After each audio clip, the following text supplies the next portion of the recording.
So welcome everybody to this, which is our fourth TICR talk, where we're discussing transport, industrial and commercial refrigeration, working together towards net zero to reduce carbon emissions. So thank you for joining us today. We're just letting people come in and get their setup organized here. So it's just taking a moment or two for everybody to come through. But again, thank you for everyone for joining. Don't forget there is a chat box where you can put questions in for any of the speakers. And then at the end, we've got a few minutes to talk, pick up those questions and talk to everybody as a bit of a panel discussion about some of the issues that emerge across the various talks we've got today. So we're just, everyone seems to be pretty much coming in now. So again, thank you for this, coming to this TICR talk, which is very much focused on the transport sector. So I'm going to hand over to Caterina Marquez, who is going to introduce the project, and then we'll go through the different talks. So over to you, Kat. Thank you. Thank you, Miriam. Just bear with me while I share my screen. But good morning, everyone, and welcome to our fourth TICR talk. So I'm Caterina Marquez. I'm a senior research fellow at London South Bank University. I'm part of the IOR Board of Trustees, and I also lead the TICR project. So TICR stands for Transport, Industrial and Commercial Refrigeration. So this is a research project, is funded by the Department for Energy Security and Net Zero. And we are a consortium of 6 partners that includes LSPU, the University of Birmingham, the IOR, and a few other partners. So we want to show you some of our initial results from the project to give you a good insight of how it's evolving. So this slide shows you the project scope. So we're looking at 6 different sectors, and today's talk is definitely focused on transport refrigeration, but we're also doing research within industrial sectors and commercial. And the project aims to deliver a data-driven world systems approach to support decarbonisation and innovation across these sectors. So we'll do that by first determining the greenhouse gas emissions from refrigeration, and that work has pretty much been complete now. And Xinfang is going to tell you how we came to define the emissions from transport. The next step will be to develop roadmaps for the industry. So how to get to net zero, what are the innovations, how to integrate technologies, all of that will be included in the roadmaps. We also just started doing some benchmarks. So these will allow for comparison of different types of vehicles. We'll develop resources in terms of, guidance materials. And finally, we'll identify the best policy opportunities to guide the industry on its route to net zero. So this is essentially what the project is about. And we have this website where we'll be publishing all our resources, so reports, guidance materials. They will all be available on netzerorefrigeration.uk. There's already a lot of good material in there, so please browse through the website. I'm sure you'll find a lot of useful information. And this is the team, so all the 6 partners, and basically we're very keen to speak with you, to engage with the industry, so feel free to reach out to us. And I'll hand over now to Xinfang, which will tell you more about the results from our online transport survey. So over to you, Xinfang. Okay.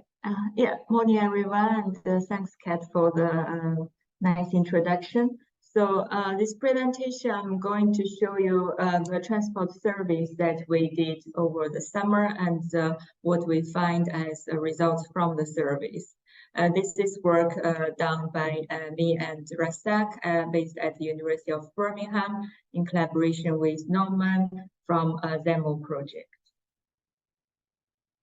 So from our systematic literature review and data search, we have come to a conclusion about the significant data gap on the UK cold chain for the transport sector. So in order to address the data gap for the UK, we designed the service which allows us to collect the data for estimating the GB-wide transport refrigeration units, their numbers, the usage, in order for us to assess the emissions and the scale of the challenge to achieve net zero for the refrigerated transport sector in the UK. So we designed a survey which initially is taken from an existing survey used by Law City to survey London in 2017. And then between University of Birmingham and ZEMO partnership team, we have updated the surveys and also compiled them to put into 4 distinct surveys for different sectors. So those are surveys for commercial bodybuilders, transport refrigeration unit manufacturers, main transport companies that include supermarkets and also rental companies. So initially, we analyzed all the stakeholders across the 4 categories in relation to refrigeration transport. And then the surveys are designed with questions tailored to each category of the stakeholders. We then reviewed the questionnaire with various industry experts and then distributed the questionnaire to widely to targeted stakeholders through SurveyMonkey and advertised by trade associations, social media, and also our professional contacts as well. So you might have been approached as well for helping fill the surveys over the summer. So here I will show you the results from the surveys. So the surveys was mainly conducted in July and August this year. And it was sent out to various platforms, which including a list of around 140 main stakeholders that we identified. So we contacted most of them individually as well. And overall, we received 26 valid responses. So those are the responses that have completed all the survey questions and provide valid data or information for us to use. So this is around 19% of response rate, which is good considering the nature of the business and also the quality of responses we received. And the respondents also represent a good cross-section of the transport refrigeration sector. And so the survey response, they provide us insights into the gray areas where there has been data lacking, for example, the fleet composition, the operation, and also stakeholders thinking regarding the decarbonization of the sector. As a summary of the results, first we found that the e-cargo bags are slowly becoming noted in the cold chain sector. And also, although the fleet operators are going green towards more electrification, but the trailer fleet is particularly lacking. Only 2% are looking to go green in the trailer fleets. And also from the prediction of next year, the fleet in next year is predicted to grow by around 30% from the survey response. Among the new fleet in 2024, more than half of them will be net diesel as they planned. Of the existing fleet in the UK, only about 1 out of 4 has an ATP certificate. So those are required if they move outside from UK, moving to countries that require ATP certificate. So this means that most of those fleets, they either operate in the UK or they have expired ATP that has not been renewed. So from our response information we received, most of the temperature-controlled goods coming into the UK and going out are not carried by UK companies, but by companies overseas. And about 90% of the fleets are running fully loaded. Only 56 of them currently use telematics. 85 of them monitor their fuel usage, but only 50% monitor their refrigerant gas loss. We also asked the question about the opening of doors during their operation. So the supermarket and food distribution companies, on average, they open 11 times of doors per day, per trip, and for an average time of 28 minutes. But this is variable, depends on the size of the vehicle and the type of the vehicle and the routes that they go. Only about 6% of the heavy-duty diesel-based trucks and trailers, they use curtain to reduce the infiltration during loading and offloading. And then about 32% of the business, when they choose which equipment to buy, they would consider the driver's opinions. And about 19% and 14%, they don't consider air quality emission and noise pollution when they choose the equipment respectively. So to show you general information of who responded to our service. So as I mentioned, this covers the full category of stakeholders. So more than half respondents are from the third-party logistics. We also have 20% from the original equipment manufacturer, 15% from rental lease companies, and about 80% from building builders. And among the respondents, we asked about their position in their business. So about half of them are sales managers, and then half of them are chief executive officers, and 5% are consultants. And then in terms of the fleet composition, so from our desk-based research, before we carried out the survey, it indicated that the LCV trucks and trailers percentage are 37%, 21%, and 42% respectively. But our survey results from the 29 responses indicated is 49%, 10%, and 37% respectively for the three types of vehicles. And now about every 1 out of 2 refrigerated transport vehicle in the UK is a van. So the number of vans seems to have been increasing largely. This might relate to people's preference towards more online shopping purchase and more frequent online shopping.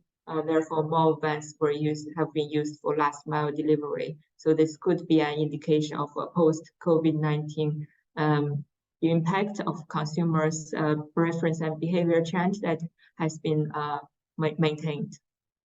And also, as I mentioned about e-cargo bags has been noted in the market. So 4% of the e-cargo bags was recorded from the survey respondents. And this is also becoming like increasing part of last mile food delivery. In terms of vehicles that are going green towards more electrification, so from our respondents, about every 7 out of 10 refrigerated vehicles purchased in 2022 is LCV, and about over 70% of those LCV purchased are non-diesel powered. And then of the Solent and 83 trucks reported that was purchased last year, 58% of them are non-diesel powered, so towards more electrification. But those non-diesel powered trailer only represent 2% of the fleets purchased in 2022. So the challenge for trailers are particularly significant. And it shows the slow uptake and challenge related to low emission trailers. And overall, the refrigerated fleets are going green.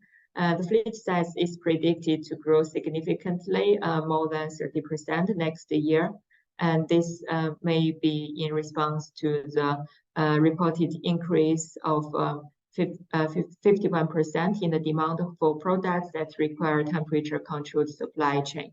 So this has been reported by the Cold Chain Federation report recently. About 4 in every 5 of the new cold chain fleets are not going to be diesel powered, according to the survey data. And this indicates an increasing acceptability of low emission vehicles, except for trailers. And then in terms of the vehicle compartments, so we know there are single or 2 or 3+ compartments. Out of the total UK fleet, it showed that 42% are single compartment, 40% are 2 compartments vehicles, while the remaining are 3+ compartments. And about over 50% of the trailers are single compartments, about 50% and 36% of the LCVs are 2 compartments and single compartments respectively. And in terms of the age of the vehicles, the average age of them is between 39 months to 59 months, so between 3 and 5 years old. And then we also asked about the stakeholders' thoughts about the UK net zero emission policy for the refrigerated transport sector. As overall, there's more than 51% of growing demand of temperature-controlled products, and maintaining the sustainable cold chain logistics needs to increase dramatically. So this presents both opportunities and challenge for the sector. But overall, there's no one solution fit all, and there's need for multiple approaches and solutions to be tailored by the different type of vehicles and stakeholders as well. The current policy direction of UK is unclear in terms of whether the fleet should go towards more electrification or more hydrogen, and what infrastructure will be there to support the transition. So this makes the smart investments by the refrigerated transport sector particularly challenging. And also there has been suggestions that TRU needs to be brought under the same regulation as traction. So at the moment they are placed under different regulations, and this should be reviewed. Also, the sector needs targeted incentives to drive the required investment in the more greener transition of the refrigerated transport sector. So here is a quote from one of our industry experts about their opinion, which highlights that so the initial cost of anything in relation to alternative fuels is a large investment in comparison to the current diesel option. And with drivers' wage, cost of fuel and cost of equipment increased largely over 20% in the last year or two, and also the interest rate, there needs to be some radical change and support from the government to decarbonize. The fleets are already pushing to the limit with the rising cost, and there's little understanding from their customers, in particular the supermarkets, about the rising costs. So there would need to be tax benefits, grants, or many other initiatives to convince the market to change. And there is a will from most stakeholders in the sector to go green and to look green to their customers and consumer, but they cannot bear the increasing cost. So there is feeling that we will become less green because of the current strains. People are running old equipment much longer and much less efficient, increasing pollution. So the challenge is still there to be addressed. And other stakeholders in the survey response also provided their opinions in terms of what needs to be done. So there is increasing need for clear direction and regulation from the government, what they need to choose to invest and how they address increasing costs. And also in terms of the TRUs need to be included in the vehicle emissions and to be controlled by the regulation, same regulation as the truck and tractor itself. We need clear policy and communication about ultra-low emission zones and how it affects the delivery vehicles. And also there is post saying that over 95% of our sales this year are traditional engine-driven systems. And there is a lot of interest in terms of the 12-volt and 400-volt systems that they have.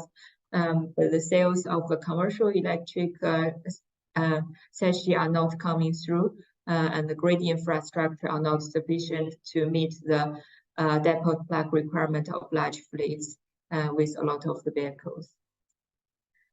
So we need largely improved electric infrastructure, subsidies to reduce overall life cost, more investment in hydrogen development if that's the direction that they should go, and also the relevant regulations and refrigeration initiatives for future diversity of the fleets towards net zero emission transition.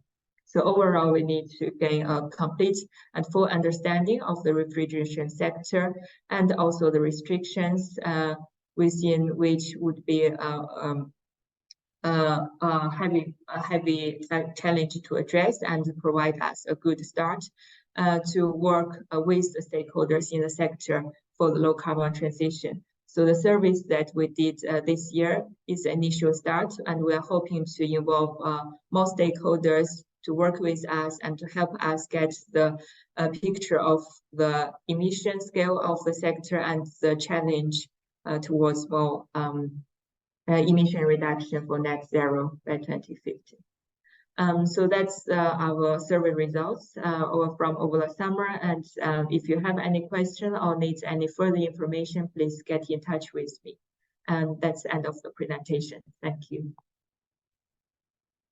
I think we will now hand over to Tom Southall from the Cold Chain Federation to tell us a bit more about their research in this area. Tom, over to you.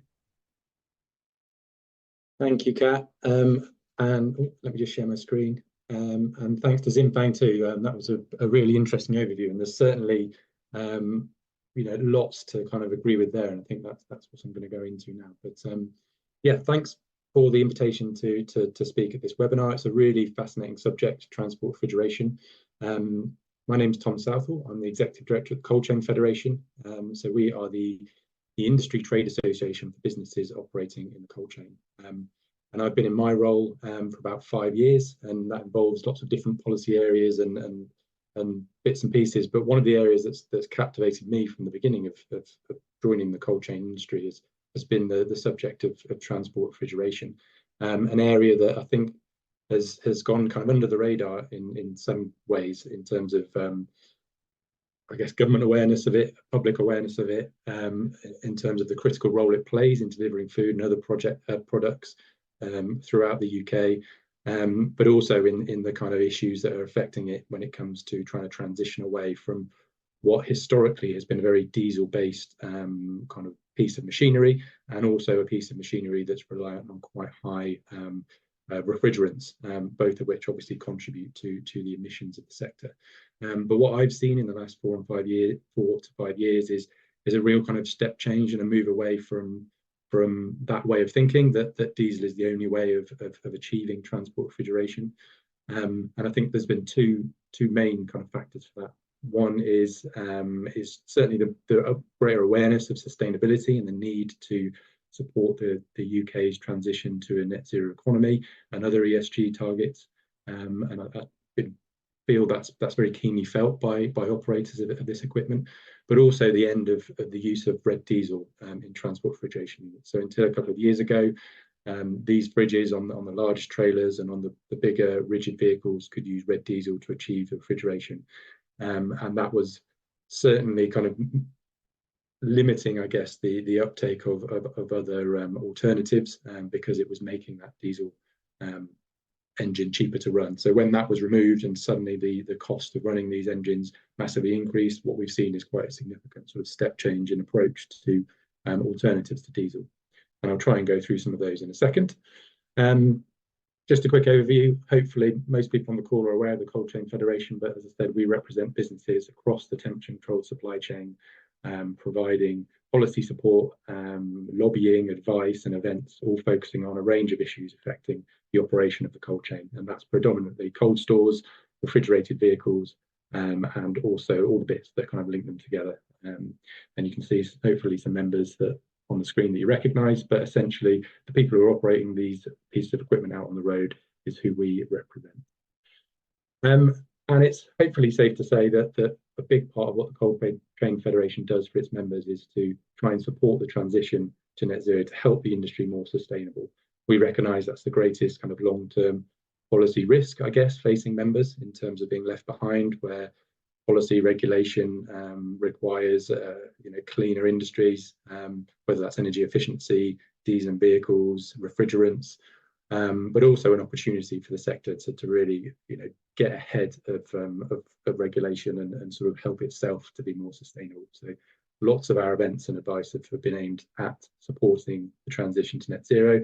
And the one that I wanted to just briefly run through today is our report on the journey towards emission-free temperature controlled distribution on road vehicles, which covers lots of the areas Xinfang has already talked about. Actually produced 2 years ago now, and I know there's a link to it on the TICR website, so thank you for putting that on there. And I'm not going to go through it in great detail, but it does set out, it goes right back to the beginning in detailing kind of how the industry operates, what different types of refrigeration units and vehicle combinations are out there, what some of the challenges are to decarbonisation. It sets out the options of how operators can start transitioning and looking at some technologies before setting a few sort of industry-led targets for moving away from high refrigerants in transport refrigeration units and diesel as a primary energy source. And that is effectively what we're talking about here. It's as Xinfang is set out, moving away from diesel, but also trying to end the use of high refrigerants, which are quite stubborn in transport refrigeration. I'll go through that in one moment. As I said, lots of detail in the report, but what it kind of focuses on is the different types of vehicles, and what the kind of technology outlook is for phasing out diesel and bringing in, whether it's battery electric, hydrogen, or systems that run directly from the main combustion engine. And as Xinfang set out, part of the challenge in assessing the transition for these units is that there's a lot of different types depending on what size vehicle you're running, but also what type of operation you're running, whether it's chilled or frozen, whether it's a multi-drop, so you're opening the doors lots of times and putting a lot more work on the fridge, whether you're just loading it at one depot, going to a site, opening and unloading. So there's lots of different ways these units are operated, which all has an impact on the decarbonisation journey of that specific business or that specific operation. So there's certainly not one size fits all. One of the other challenges in trying to assess, and we really welcome the TICR project looking at the kind of emissions profile of the sector, is it's very difficult to calculate that, partly because these units all run very differently. Sometimes they run on what's called a stop-start cycle, so they're only operating when refrigeration is needed. Often if the doors are shut and it's not too hot outside, they're not actually operating at all. So it's really difficult to calculate exactly how much they're operating. But also we don't really know how many of them are out on the roads, and that's something we'd really like support, kind of government support on, there's no direct way of sort of or need to register specifically a temperature controlled trailer.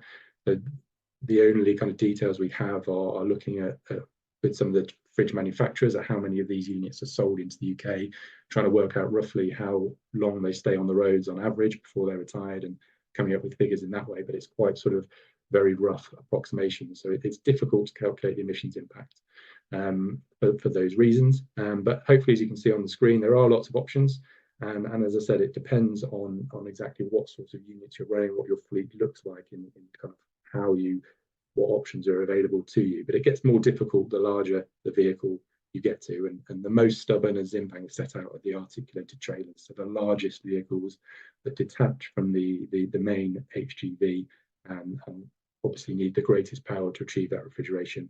They are auxiliary diesel, so the majority still have a secondary diesel engine, but we are seeing quite encouraging signs of variants that are electric and using other technologies to move away from diesel, whether that's solar panels on the roof, generating energy from the axles of the wheels, and other methods utilizing batteries to move away from quite a high reliance on diesel to something that mostly uses electric energy but just uses the diesel when it's needed. And that's the real exciting area at the moment. Is there's lots of trials going on with operators to put these sort of innovative options through their paces and work out exactly what the model is for the future. But the signs are that they do a very good job in most applications, but they are expensive and there's some infrastructure challenges that I'll come on with. On the rigid side, so this is where the HGV doesn't detach from the trailer, as Xinfang set out, there's a real exciting change has gone on in the last couple of years, where these used to also be predominantly secondary diesel powered, so the fridge would have another diesel engine, another fuel source to power that fridge. The main reason that was the case is because if it's powered from the main engine of the truck, if it's switched off, you lose the refrigeration power, and lots of these were being used in a way that meant that refrigeration was still required when the vehicle was stationary. Red diesel really changed that. When that became much more expensive to do that, what we've seen is operators really shifting their practices in a way that means that actually the majority, as Xinfang mentioned, of new sales now of these type of vehicles are requesting that it's actually achieving power from the main engine and not a secondary diesel engine, which obviously is still ultimately powered by diesel at this point, but that engine is known to be much cleaner, so it is achieving reductions in overall emissions but is still reliant on diesel. So there are little things that are going on.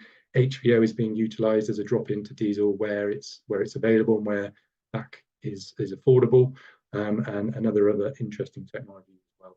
But essentially the pace of change as you get up the larger sizes of vehicles is happening, but it's more difficult and a little bit slower, and there are some challenges still to overcome. What we did in the report was set out some targets which still sort of stand up 2 years on. One of the biggest challenges is the use of refrigerants, as I mentioned. There has been some moves in the last few years under the F-gas regulations to reduce the GWP of a refrigerant in your typical TRU unit, but it's still up in the thousands in general, so thousands times more warming than carbon dioxide. But the F-gas regulations really are really shaping this in the future. In the next couple of years, that's got to change massively.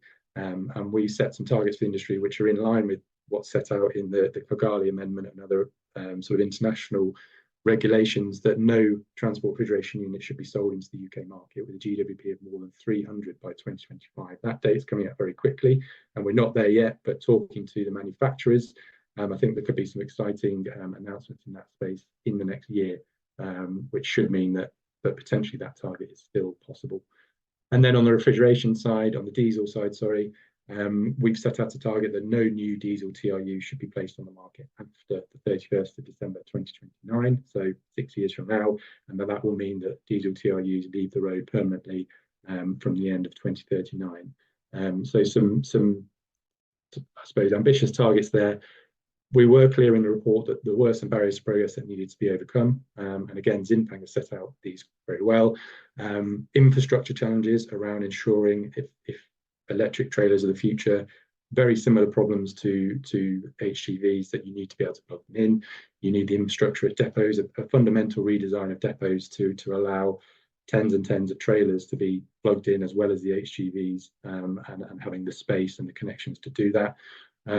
Not to mention the sort of grid connection, and this is an issue that's across sectors looking to decarbonise, becoming more and more of an issue, that businesses are really struggling to get the required power from their local grid to enable some of this infrastructure. And it's high on the government agenda, but it is restricting progress. Reliability and operator confidence in these new technologies is really important, and then the affordability piece. Generally, an electric transport refrigeration unit on the largest trailers is about twice the price of a diesel version at the moment. There are savings in the lifetime cost because you're using more electric and less diesel, but it's hard for operators to get over that double upfront cost requirement. How do we overcome those barriers? There's a role for everyone. I think I'm running out of time, but manufacturers have a role in their innovation. Operators need to be better in how they're operating these units to reduce diesel while it's diesel, and other use when it becomes electric. There's lots of things in the report we set out government could do around overcoming grid connections, providing incentives on uptake of new technologies, and the Federation will be leading in some of this work as well. And conscious of time, so just to quickly cover, that report is 2 years old. Lots has been going on in that time. As I mentioned, 2024 is a big year for refrigerants in TRUs. I think we'll see some major announcements there. positive that rigid refrigerated vehicles look to become predominantly mainly ICE driven for the first time this year, as opposed to having a secondary diesel engine. Production of electric refrigerated trailers is really gathering pace, and we'll see that those really hitting the roads in 2024. And what we need to do as a sector, particularly moving forward, and this is what we'll be focusing on next year, is finding a way to track all of this. We don't have a very sophisticated way of measuring and setting out exactly all of these good things the industry is doing to reduce the carbon impact, but we need to develop those mechanisms to really highlight that the sector is doing great things, because there is a real opportunity here for the UK to get ahead in transport decarbonisation, an area where it's struggling. We're still working out how hydrogen and electric will shape future of HGVs. This could be a real good news story, and look forward to supporting the TICR project throughout next year.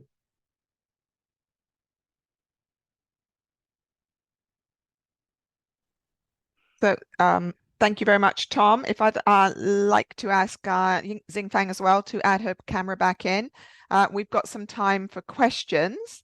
So two presentations there that looked at different aspects. Oh, actually, I should say also, for those I don't know, my name is Miriam Rodway from the Institute of Refrigeration, and the Institute's role in this project is really to help with some of the engagement activities.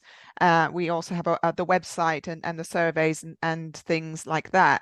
So we're really pleased that the people involved in the project have been able to come along and talk a little bit more about work in progress. You know, this is some of the initial results, and it's interesting how the two fit together in terms of what Xingfang's survey has found as a snapshot, and Tom's work at the Cold Chain Federation is looking at, you know, the future roadmaps for these things. They were Tom, you mentioned the importance of systems operation, of how systems are used, and Xingfang also mentioned some survey results on that, and we've had some questions that are specifically on operation. So I don't know, I think perhaps Xingfang, you can just a clarification on operation. When you mentioned the door openings were 28 minutes per day, the question was, is that 28 minutes per opening with several openings, or is it a total of 28 minutes across those openings? It is in total.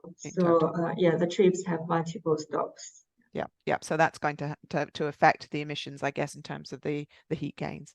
And what are the implications in terms of energy usage? And are there mechanisms such as strip curtains that can help to reduce the emissions from door openings? Is that something that came out of the survey? Yeah, I mean, obviously, so not using curtain significantly increasing the energy required for cooling. We have not found any mechanism that existing to mitigate the strip curtains. I'm not sure if Kat or Tom are aware of those, but I think it could be addressed by having like industry campaigns, so similar to the campaign on closing the doors of fridge in supermarkets. We could have similar content in terms of curtains as well. Yeah. Tom, what do you think about that? Is that something that the industry is discussing, about the use of those strip curtains for TRUs? Yeah, I think so. And I think, yeah, it's definitely not, well, as Xingfang has said in a survey result, some people use it, some don't. I think there's certainly lots of ways that operators could be more efficient in the way they're opening and closing, integrating with docking areas on cold stores. Pre-chilling is still used in some ways, where you effectively use your trailer, you pull down the temperature and then you load your product, as opposed to loading the product and then turning the fridge on. There's lots of ways I think the industry could look at being more efficient just with the diesel units. That's before you even then look at you know, non-diesel. So there's two sections, I guess. There's the future, where hopefully we're all running from zero emission sources, but in the interim we need to look at these ways where we can actually, where we still need to use, or we're still using diesel in some applications, be more efficient, so we're using less of it. And that has the knock-on benefit that lots of operators looking at, for example, an electric TRU on the biggest trailers, you get the same kind of range anxiety and things like that you do with HGV. So people worried about the battery running out, or they're not being able to complete a full day or week's work without needing a charge. But the more efficient you can be, obviously, the less you need to use that battery. So the more, if we can increase sort of efficiency in operation, that's actually going to make the zero emission technology easier to adopt and more applicable and overcome some of those barriers as well. So I think it's definitely something that the industry needs to look at. Yeah, and that links into some of these issues that are wider issues about energy supply and the demand on the grid. If everything is electrified, it's not necessarily the answer to the emissions. It creates other challenges. Katerina, is the project going to be looking at? I think there are talks about roadmaps, so they'll be looking at some of those technologies that Tom and Xingfang mentioned and being able to measure the emissions reductions potential. Is that part of what your project's going to be providing next year? Yes, very much so, Miriam. So we have done some extensive modeling looking at different scenarios for decarbonizing transport. So electrification was one of the scenarios. So we model how that would affect emissions all the way to 2050. So definitely running the different scenarios. We want to actually get some feedback from the industry early next year on that. So just show if all the scenarios that we model are viable, and it would be good to get the feedback really from the industry on that. And what about the individual technologies such as, the impact of air curtains, because it's not air curtains, sorry, of the the use of the strip curtains. I mean, are they is that something that the project might be able to provide evidence to help the industry to realize the opportunity there from those different sort of technologies? Or even, I know there's research looking at changing the recommended temperatures and how that might impact energy use during storage for food. So that's the last scenario you mentioned is reducing freezing temperature from -18 down to -15. So that doesn't affect any, there's no issue in terms of safety because there's no microbiology grow. Is not clear if there is any impact on the food quality, and I guess more research is needed on that. It depends on the type of food, but we've actually modeled that scenario for cold stores, and we will do the same for transport. So just have a look at what would be the impact on reducing energy, reducing emissions just by changing the set point. So that's one of the scenarios that we'll model. Yeah, so that information will eventually, I guess, come out as public for Tom's members and the wider industry to look at and to understand where the possibilities are to reduce their emissions. Absolutely. So that would be part of the roadmaps. I mean, we model like low, medium, and high efficiency gains for each of the sectors. And that would be included in the roadmaps. If you apply these technologies, the combined effect is you get these energy saving, these reduction in emissions. Thank you. Another question about Xingfang's presentation was that you talked about the 3 compartments within the TRUs. Is it correct to think those are ambient, chilled, and frozen? Was the question? Yes, that's right. Right. Okay, that's just for clarification. Another question come in from about the cryogenic systems in terms of greenhouse gas emissions. To liquefy the gas requires a lot more energy than conventional refrigeration cycle. So are these really, or can these really be promoted as low emission options? I don't know who might want to take that, whether that's part of your modeling, Kat, or Xingfang part of your research, or Tom part of your discussions about innovation. Well, I'll start and maybe I'll hand over. So we haven't looked at these specifically, cryogenic. I mean, if you look at the overall life cycle, it is not that low carbon, let's say. The energy that you need is quite high, but we haven't specifically investigated it. Xingfang, I don't know if you want to add anything.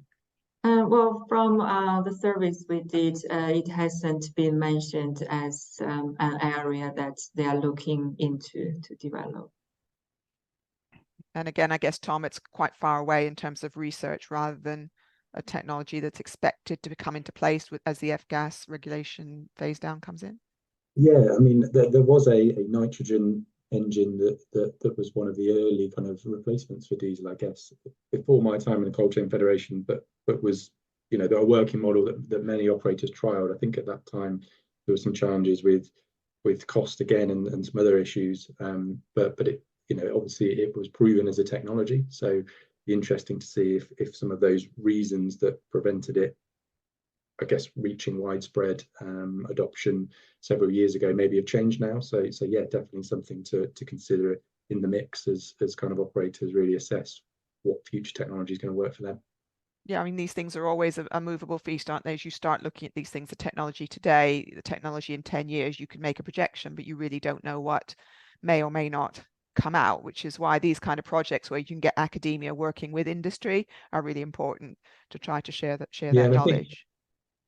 That kind of sort of roadmaps and the outline of what the sort of not recommended technologies, but the biggest challenge for an operator is you back something that is the next big thing in terms of a technology, and then it's either superseded by something in a couple of years, or it's not backed by the infrastructure and the rest that you need to run a fleet of those vehicles, and that knocks sort of confidence and leaves assets that are stranded and money problems. So yeah, anything that can provide the confidence to operators that a certain technology is going to be backed by, you know, the required infrastructure, all the rest of it is really going to help press ahead with adoption. And I think that's hopefully what this study can help provide.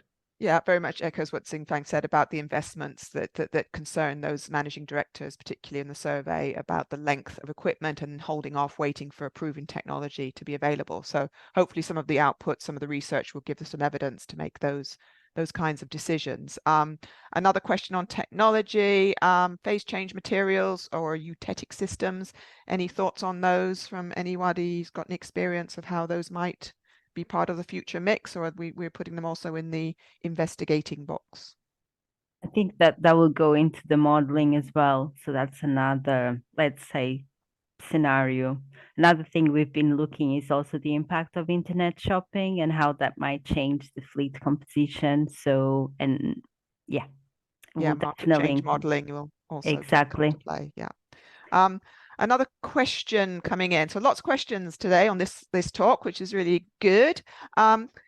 Last week at the COP, they're looking at raising freezer temperatures across the cold chain by 3 degrees to -15.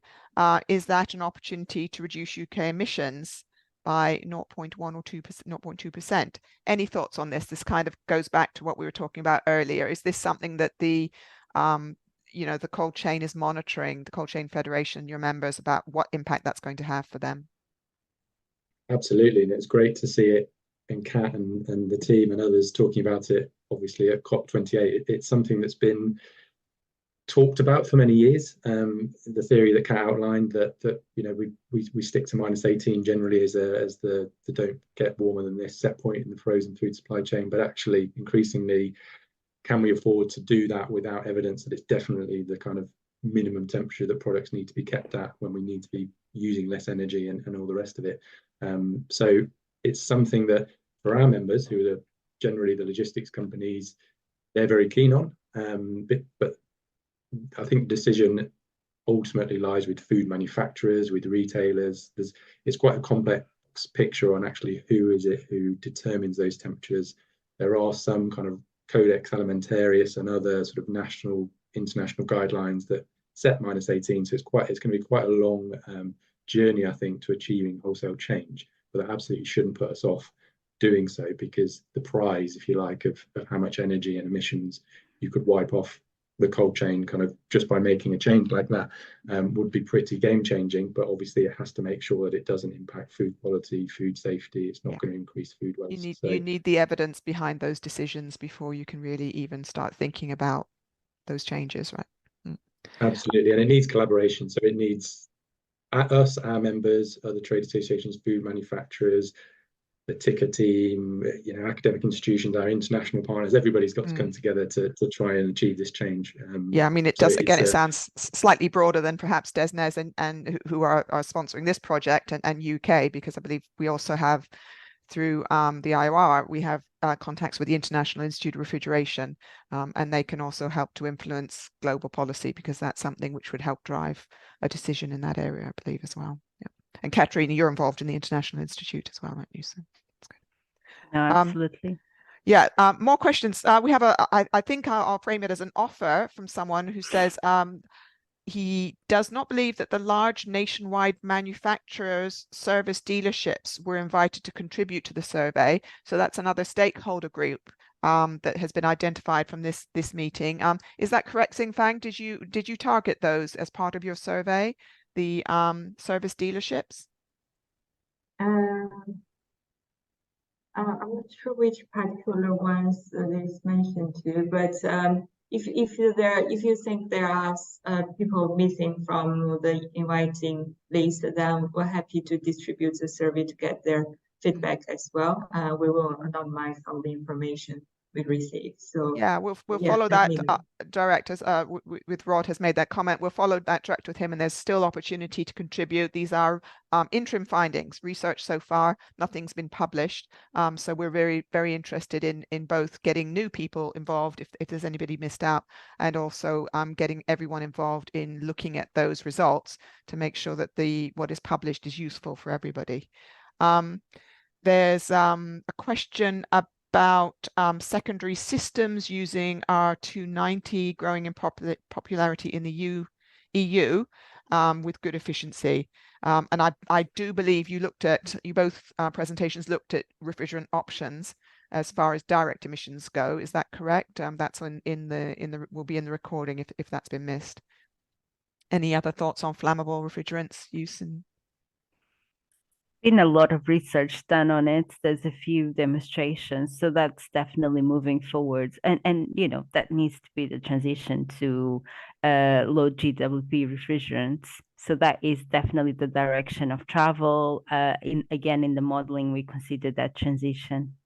Yes, in the modeling, and it was in Tom's roadmap as well, at least to get below 300, which will take you certainly into that sort of area. So I think that one has been covered. And I know we're running a little bit over again, so that is probably, I hope I've covered most of the questions. There is a comment about pharmaceutical industry, and we do have an event on pharmaceutical in the new year, so we'll pick up those details there. Just one general comment or question.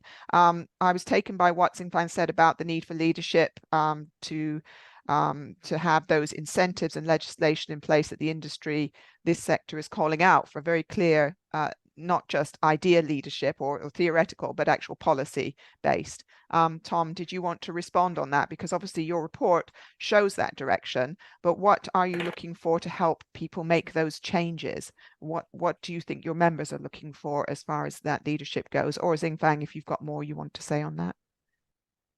Tom, do you want to start? In terms of leadership from the government or leadership from this group? Policy-based leadership, because it's your document's already there, but if those changes are not necessarily going to be made yet, or what is the carrot and stick, the incentive and the legislation to get everybody moving in the same direction?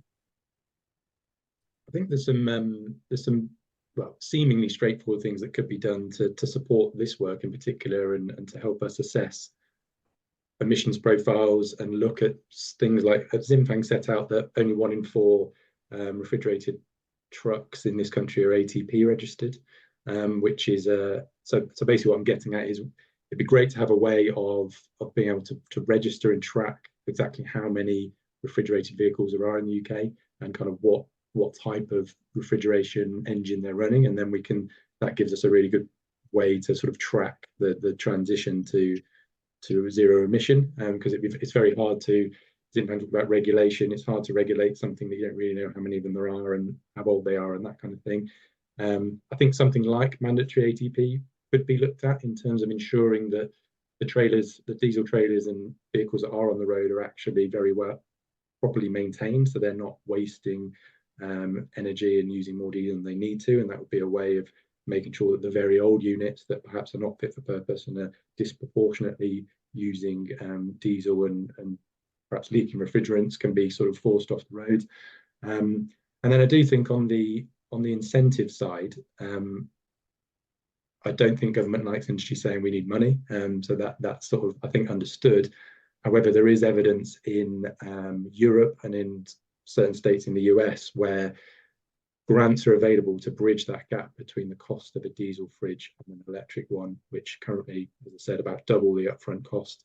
I think in the Netherlands, you can get 80% rebate of that differential, and that means that Europe are quite, in particular, certain European states are quite far ahead in terms of the uptake of some of the zero emission refrigeration technology. So we're falling a little bit behind, and that's one of the hurdles, as well as the grid connection issue, which I know is a much larger issue than just transport refrigeration.